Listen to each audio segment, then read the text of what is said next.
Hey everyone, welcome back to Stitchwork Creations. Dolleemixtures, Kay's one-of-a-kind factory, Falyn Varger and myself have collaborated together to produce these 4 dolls.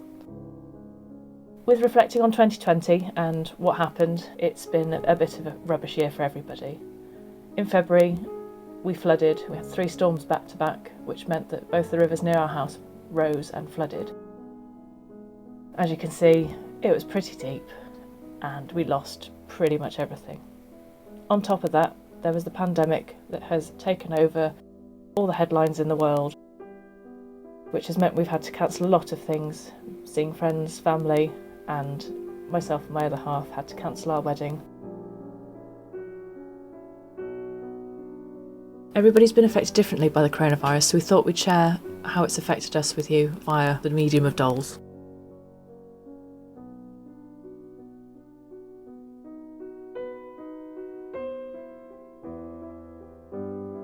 I have a Laguna Blue.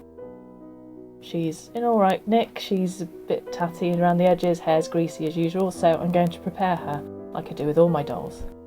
Start off with cutting her hair very short, and then I dip her in a pot of boiling water.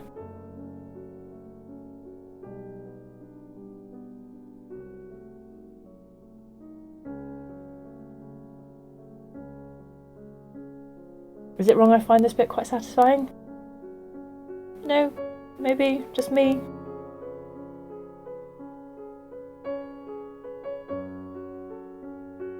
Once she's stewed in the pot for a while, her head's nice and soft, so take her out with a towel and gently pull her head off so I don't break the neck peg.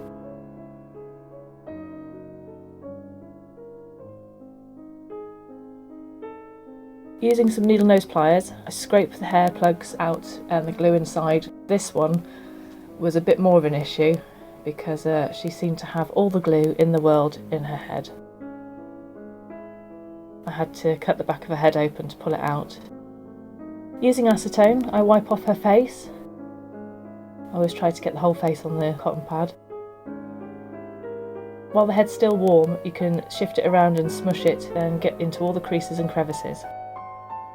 The hair I've chosen is called Enchanted Wood from Retro Dolls UK. This is a mix of nylon and another kind of thread which I thought looked quite ferny and undergrowthy. Using my homemade reroot tool, which is a needle and a hand drill, I'm going to reroot her hair. You can make your own reroot needles by getting a normal needle and cutting it off at an angle so that there is a gap in the eye of the needle. Once I've got the hair out the packet, I fold it in half and half again so I get the desired length. We're going to reroot the hair at the middle of the length of the hair, so it'll be half of the length that you've cut it to, if that makes sense. I usually start off by going around the hairline and making sure that that's got plenty of plugs in it. Whilst I was rerooting with this hair, I found that it was quite thick due to the yarn type thread that was inside the nylon hair. So as I was rerooting the rest of the head, I made sure that I didn't plug every single hole, otherwise it would have been too thick, too full and totally unmanageable.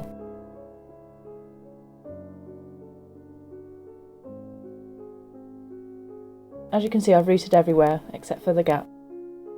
Now I've tried gluing this and the glue didn't set because of the pressure from rerooting, so I'm going to bind it together with the hair. Using the hair-like stitches, I'm going to try and stitch the whole together closed. Now the hair's all glued and safe and in her head, I'm going to wrap it up so that it doesn't get damaged with the Mr. Super Clear that I'm about to spray her head with. I'm folding the fabric over so I don't get any raw edges or loose thread that might stick to the face when I spray it with Mr. Super Clear.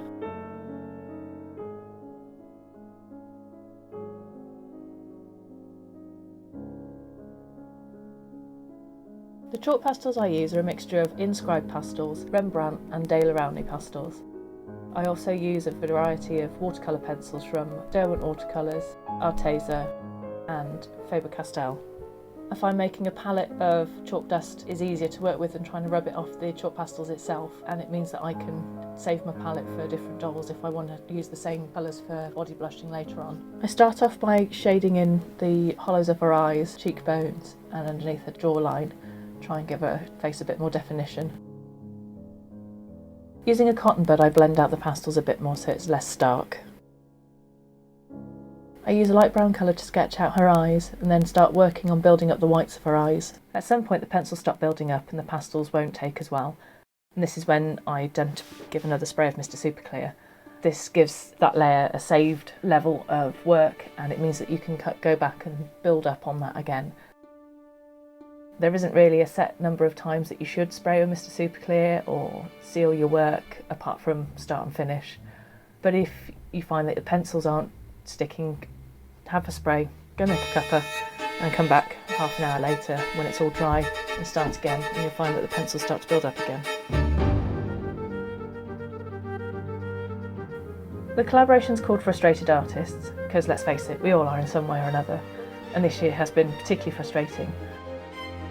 So for my personal take on reflection of 2020, I've decided to make a water spirit that has been washed up from the river and is going to miss their wedding. I thought it was quite fitting considering what's happened this year. I know that others have had their own personal take on how the pandemic's affected them, how they're going to step forward into the new year and how isolated they felt. And this isn't meant to be sort of like a woe is me or a poor us kind of thing. We're just sharing our frustrations, and hopefully everybody can see that we all feel it, and we all understand it, and we've all been in it together. I've given her quite a forlorn look.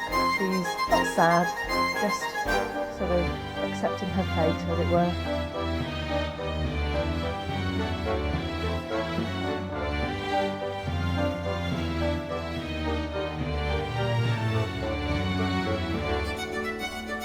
Now I can take the hair burrito off and see what we've got.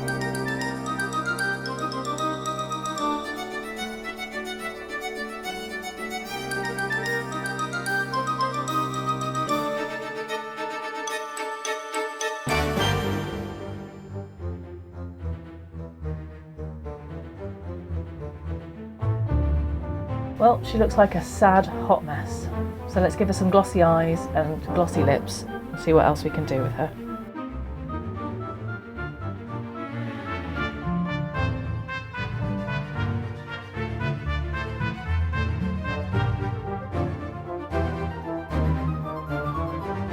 Before I blush her body so it's the same shade as her face, I've got to get rid of some of these lines from the moulding process.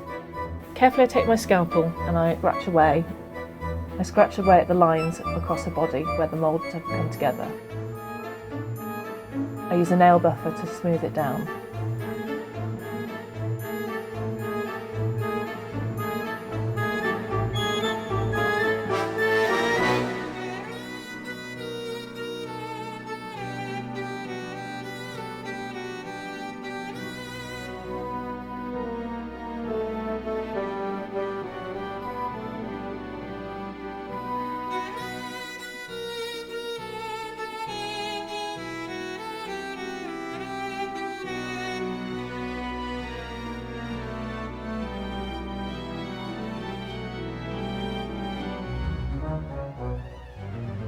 Whilst 2020 and its events have been difficult for everybody, I think we should also look at some of the bonuses that we've had from it.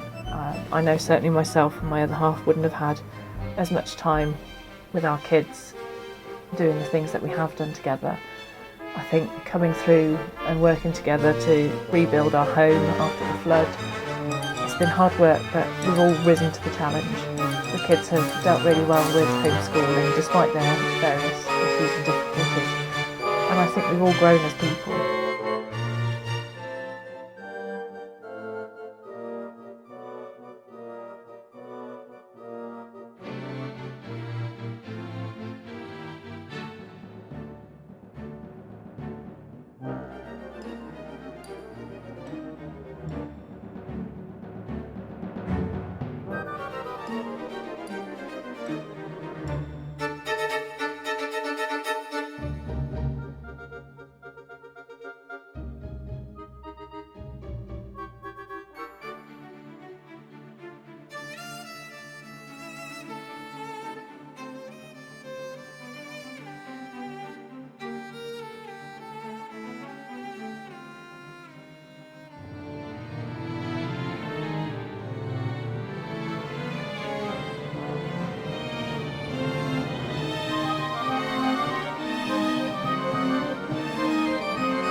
I'm using pencil to underline the boob. Loads of it saying that. Just to give them a bit more definition, a bit more shape.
I usually have a tissue or an old rag on hand so that I can blend in the colours a bit better without using my finger. Sometimes your hand has a natural oil to it which will act as a barrier when you put colour or pastels onto the doll.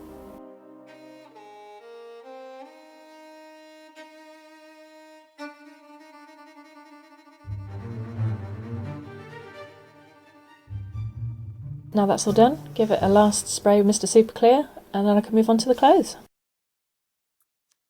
Using my hairdryer, I'll warm the head up. This makes it a bit softer so that putting it back on the neck peg's a lot easier. It means that the head's a bit more malleable and we'll be able to flex around the neck peg and hold on without cracking the new face.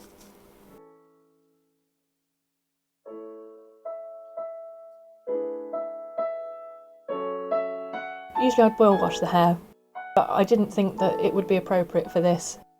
I wanted the hair to look a bit messed up and a bit tatty, and boiling water tends to make it nice and smooth and sleek. I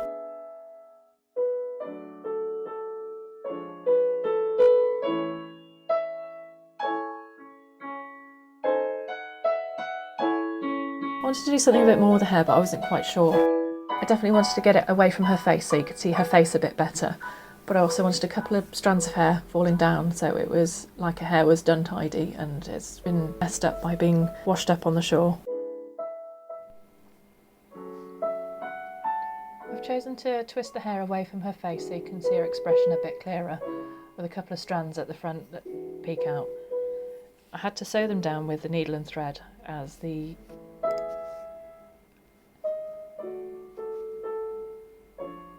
there are no hairpins that are suitable for this doll size.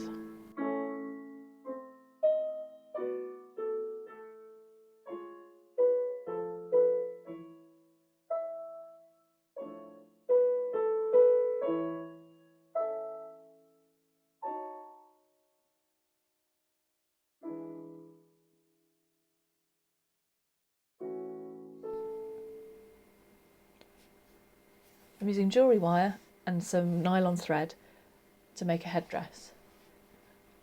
Using the jewellery wire, I've doubled it up a few times and then bent it to the shape of her head, and then I've tied on some nylon threads. I'm sticking on some paper craft flowers from Hobbycraft with my trusty Yoo-hoo glue.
I have two styles of crafting. One is quite meticulous, and I use patterns, and I plan stuff, and I think about it, and I have an idea of where I'm going. And then there's this way, which is bunch it together, shove it together until I like how it looks. There's really not much explanation to how to make this dress other than I gathered some fabric, which is an end piece of an old voile, so it was around her bust line, and then sewed it around the top and the bottom of her bust so it would fit.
The budget till it works method works eventually. You get where you need to get to. It also means that later on, if you like the way it looks, you can make a pattern from it if you take it apart and put it back together again, if that makes sense. Quite often I'll use whatever I have to hand, so an elastic band to hold it up whilst I'm planning where to put the press studs. A lot of it's guesswork, and at some point I had to take press studs off and reposition them.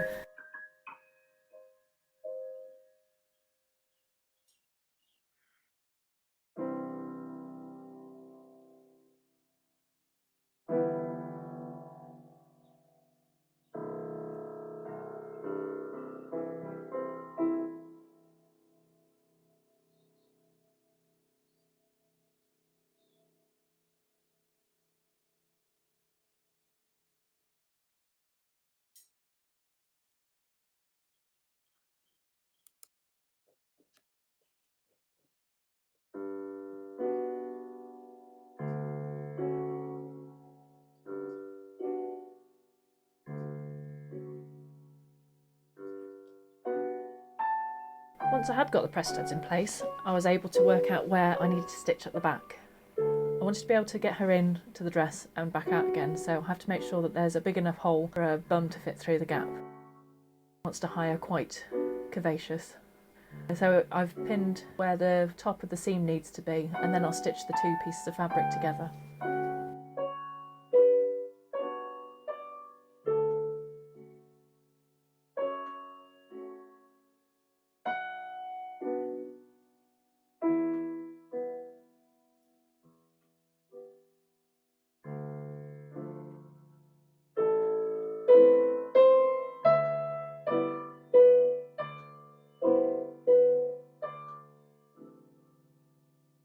The shape of the dress wasn't enough to hold it up by itself, and to avoid any embarrassing slip-ups, I put a halter neck attachment to the dress.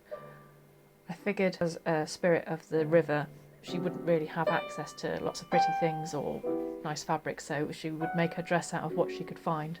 So I used some waxed string for leather working.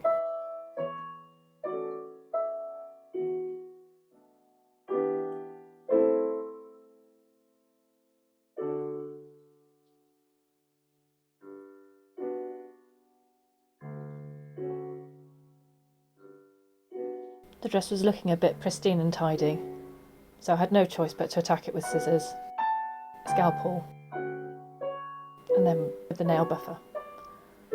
This made the fabric look a bit more shredded and used and roughed up. It was still a bit clean, so I got the palette of pastels and rubbed the darker colours into the bottom of the dress so it looked like it had been dragged through the muddy water.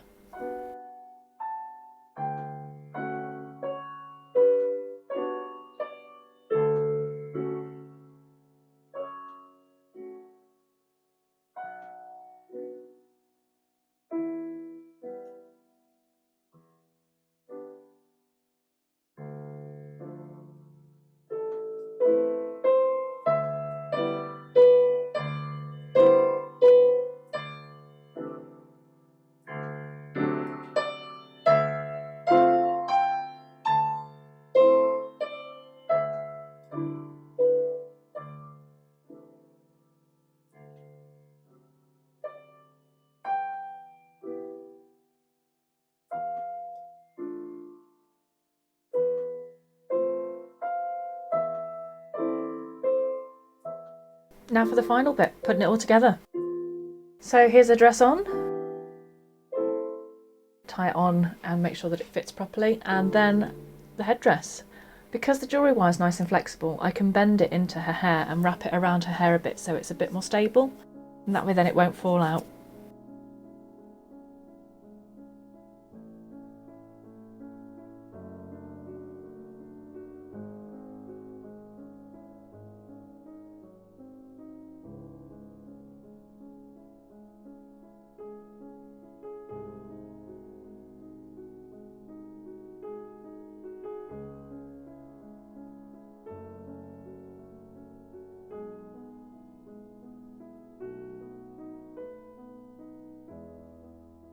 I found a stash of wired leaves for floral displays in my craft supplies, and I thought it would be nice to sort of add a nice accent around her waist to sort of bring the natural earthy tones from her hair and her headdress into the dress itself.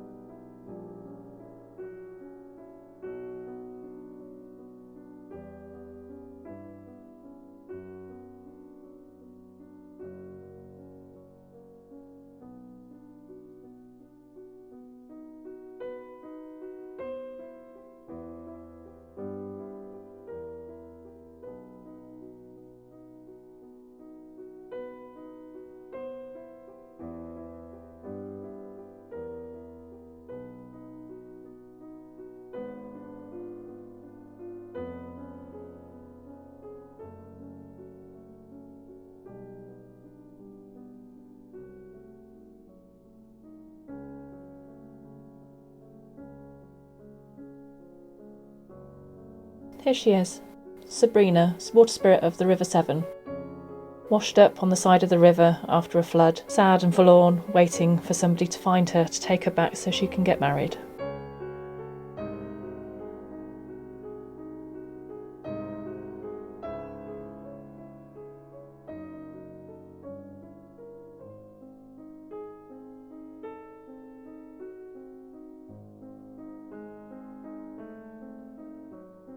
Please go and check out the other videos in the collaboration. I've left links below in the bottom of the description box. If you have any comments or questions or criticisms, I'd love to hear from you. Please send me a message either here or on Instagram, and check out my Etsy shop to see what I have on sale there. Thank you very much. Bye.